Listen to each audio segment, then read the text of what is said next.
নমস্কাৰ। এই মুহূৰ্তত আপোনালোকক দিবলৈ আহিছোঁ চৰকাৰী ঘৰলৈ এটা নতুন নিয়মকেইটা আপোনালোকে যদি নামানে তেতিয়াহ'লে আপোনালোকে 2024 চনত আপোনালোকে ঘৰ লাভ নকৰে। তো নিয়মকেইটা কি আপোনালোকক A to Z মই আজিৰ ভিডিঅ'ত জনাই দিম। তাৰ আগত আপোনালোকে যদি মোৰ চেনেলটো এতিয়ালৈকে ছাবস্ক্ৰাইব কৰা নাই তেন্তে তলৰ পৰা মোৰ চেনেলটো ছাবস্ক্ৰাইব কৰি দিব আৰু কাষত ওলাই অহা ন'টিফিকেশ্যন বেল আইকনত ক্লিক কৰি এলাউ কৰি দিব। কিয়নো এলাউ কৰি দিলে কি হ'ব, মই যেতিয়া ভিডিঅ' আপলোড কৰিম সৰ্বপ্ৰথম আপোনালোকৰ তাত মোৰ ভিডিঅ'টো যাব, তেতিয়াহে আপোনালোকে মোৰ ভিডিঅ' চাব পাৰিব। তো যিয়ে নহওক আপোনালোকৰ 2024 চনত আপোনাৰ ঘৰ পাবলৈ হ'লে আপোনাৰ কেইটামান নতুন নিয়ম আছে, আপোনালোকে নিয়মকেইটা মানিব লাগিব। নমানিলে কিন্তু আপোনালোকৰ চৰকাৰী ঘৰ আপোনালোকে লাভ নকৰে। তো যিয়ে নহওক এতিয়া মই আপোনালোকৰ নিয়মকেইটা জনাই দিম। ইয়াতে ফাৰ্ষ্টত আপোনাৰ চাব পাৰিছে প্ৰধানমন্ত্ৰী আৱাস যোজনাৰ নতুন নিয়ম। তো এনেকৈ আপোনালোকে চাব পাৰিছে। তো তাৰ তলত আপোনাক কি কোৱা হৈছে নিয়মটো মই জনাই দি আছোঁ।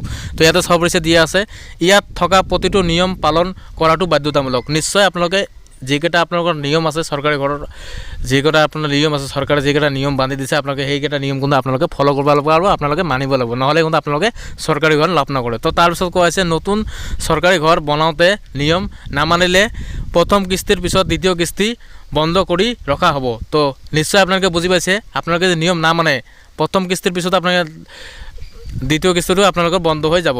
তো আপোনালোকে এনেকৈ চাব পাৰিছে। তো তাৰপিছত আপোনালোকে চাব পাৰিছে ঘৰ বনোৱা সম্পূৰ্ণ হোৱাৰ পিছত উচ্চ স্তৰৰ তদন্ত হ'ব, য'ত নিয়ম নীতি উলংঘ কৰা ব্যক্তিৰ সকলৰ ওপৰত বিহিত ব্যৱস্থা লোৱা হ'ব। তো আপোনালোকে নিশ্চয় বুজিবলৈ পাইছে, আপোনালোকে ঘৰ বনাওঁতে কোনো নিয়ম আপোনালোকে অমান্য নকৰিব, কৰিলে কিন্তু আপোনালোকে বিহিত ব্যৱস্থা আপোনালোকৰ লোৱা হ'ব। তো নিশ্চয় আপোনালোকে বুজি পাইছে। এতিয়া আহিছোঁ আপোনালোকৰ মাজত 1 নম্বৰ খবৰটো লৈ। তো এতিয়া আহিছোঁ আপোনালোকৰ 1 নম্বৰ খবৰটো লৈ। কি হৈছে ইয়াতে কোৱা হৈছে 1 নম্বৰ, ঘৰ নিজৰ মাটিত বনাব লাগিব। তো যিয়ে নহওক আপোনালোকে ঘৰ যদি আপোনালোকে নিজৰ মাটিত নবনায় তো আপোনালোকে কিন্তু ঘৰ লাভ নকৰিব। আপোনালোকে ঘৰটো নিজৰ মাটিত বনাব লাগিব। তো তাৰপিছত কোৱা হৈছে কোৰ্টত গোচৰ চলি থকা মাটিত গোচৰ নিৰ্দিষ্ট হোৱাৰ আগত ঘৰ বনাব নোৱাৰিব। তো আপোনালোকৰ কোৰ্টত যদি মাটি যদি আপোনালোকৰ গোচৰ চলি থাকে, কিবা মাটি যদি আপোনালোকে কিবা কাজিয়া বা কিবা আপোনালোকে যদি চলি থাকে মাটিৰ কাৰণে আপোনালোকৰ কোৰ্টত, তো আপোনালোকে কিন্তু সেই মাটিত আপোনালোকে ঘৰ বনাব নোৱাৰিব। তাৰপিছত 2 নম্বৰটো কোৱা হৈছে আপোনালোকৰ ঘৰখন বনোৱাটো বাধ্যতামূলক। 2 নম্বৰত কোৱা হৈছে আপোনালোকৰ ঘৰখন বনোৱাটো বাধ্যতামূলক। ঘৰটো কিন্তু আপোনালোকৰ যদি লিষ্টত নাম আহিছে আপোনালোকৰ ঘৰটো বনোৱাটো বাধ্যতামূলক, এইটো কোৱা হৈছে। তাৰপিছত কোৱা হৈছে টকা মিলাব পাৰিবনে নাই শেষত দেখাই আছোঁ।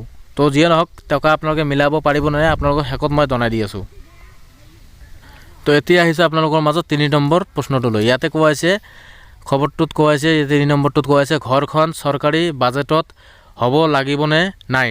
তো আপোনালোকৰ চৰকাৰী ঘৰখন যিখন আছে আপোনালোকে চৰকাৰী যিখন টকা দিব আপোনালোকে এই টকাৰ বাজেটত আপোনালোকে হ'ব লাগিব নাই আপোনালোকে মই জনাই দি আছোঁ। ইয়াতে কোৱা হৈছে ইয়াতে শেষত দেখুৱাই আছোঁ। তো যিয়ে নহওক আপোনালোকৰ ঘৰখন বাজেটত চৰকাৰী বাজেটত হ'বনে নাই শেষত আপোনালোকক দেখাই দি আছোঁ। তাৰপিছত কোৱা 4 নম্বৰ প্ৰশ্নটো দেখাই দি আছোঁ, ঘৰখন বনোৱাটো বাধ্যতামূলক। আপোনালোকে চাব পাৰিছে ঘৰটো আপোনালোকে বনোৱাটো বাধ্যতামূলক, এইটো বনাবই লাগিব। তাৰপিছত আপোনালোকে দেখাই দি আছোঁ ইয়াতে চাব কৰিছে ঘৰখন চৰকাৰী হিচাপত নবনালে তদন্তত ধৰা পৰিলে শাস্তিৰ সন্মুখীন হ'বলগীয়া হ'ব।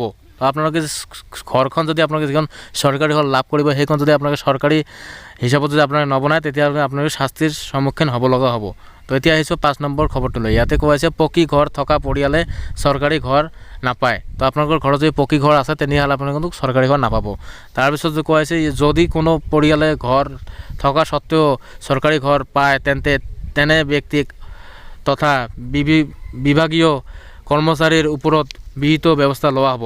তো যিসকল মানুহে যদি চৰকাৰী ঘৰ পোৱা স্বত্তেও যদি আপোনালোকে পায় তেতিয়াহ'লে আপোনালোকৰ বিভাগীয় ব্যৱস্থা লোৱা হ'ব। তো এতিয়া আহিছোঁ 6 নম্বৰ আপডেট লৈ। প্ৰথম কিস্তিৰ টকাৰে পিলিন লেভেল পৰ্যন্ত কাম হ'ব লাগিব। তো প্ৰথম কিস্তিত আপোনালোকে যেতিয়া টকা পাব সেই টকাৰে আপোনালোকে পিলিন লেভেল আপোনালোকে কামটো কৰি ল'ব লাগিব। যিটো ভেটি লেভেল হয় পিলিন লেভেল সেইটো লেভেলত কৰি ল'ব লাগিব প্ৰথম কিস্তিৰ টকাৰে। তাৰপিছত কোৱা হৈছে দ্বিতীয় কিস্তিৰ টকাৰে ৰূপ কাষ্ট পৰ্যন্ত কাম হ'ব লাগিব। আপোনালোকৰ যেতিয়া আপোনালোকে 7 নম্বৰ যেতিয়া আপোনালোকে দ্বিতীয় কিস্তিটো পাব তেতিয়া আপোনালোকৰ ৰূপ কাষ্ট লেভেললৈকে আপোনালোকে হ'ব লাগিব। আপোনালোকৰ টপ লিংকলৈকে আপোনালোকৰ ঘৰৰ কাম হ'ব লাগিব। এতিয়া আহিছোঁ 8 নম্বৰ খবৰটো লৈ। তৃতীয় কিস্তিৰ টকাৰে ঘৰৰ কাম সম্পূৰ্ণ হ'ব লাগিব। তো আপোনালোকৰ তৃতীয় কিস্তি যিটো পাব আপোনালোকে সেইটো কিস্তিৰ টকাৰে আপোনালোকৰ ঘৰখনৰ কাম সম্পূৰ্ণ হ'ব লাগিব, নহ'লে কিন্তু আপোনালোকৰ নহ'ব। এতিয়া আহিছোঁ 9 নম্বৰ খবৰটো লৈ। ঘৰৰ কাম সম্পূৰ্ণ কৰি ফটো দিয়াৰ পিছত মিস্ত্ৰীৰ খৰচৰ টকা জব কাৰ্ডৰ একাউণ্টত টকা সোমাব। তো আপোনালোকে ঘৰৰ কাম সম্পূৰ্ণ হোৱাৰ পিছত আপোনালোকৰ মিস্ত্ৰী কামৰ যিটো পইচা আপোনালোকৰ মিস্ত্ৰী হাজিৰা যিটো পইচা হয় সেইটো আপোনালোকৰ জব কাৰ্ডৰ একাউণ্টত সোমাই দিয়াব। তো এইখিনিতে মই আপোনালোকক জনাই দিওঁ, আপোনালোকে যদি এতিয়ালৈকে যি জব কাৰ্ডৰ বাবে আপোনালোকে আবেদন কৰা নাই, তো আপোনালোকৰ কাৰণে অলৰেডি মোৰ চেনেলত ভিডিঅ' বনোৱা আছে। আপোনালোকে জব কাৰ্ডৰ বাবে অফলাইন আবেদন কেনেকৈ কৰিব সেইটো ভিডিঅ' চোৱাৰ পিছত আপোনালোকে জব কাৰ্ড নাই, তো আপোনালোকে জব কাৰ্ড আবেদন কৰি ল'ব পাৰিব।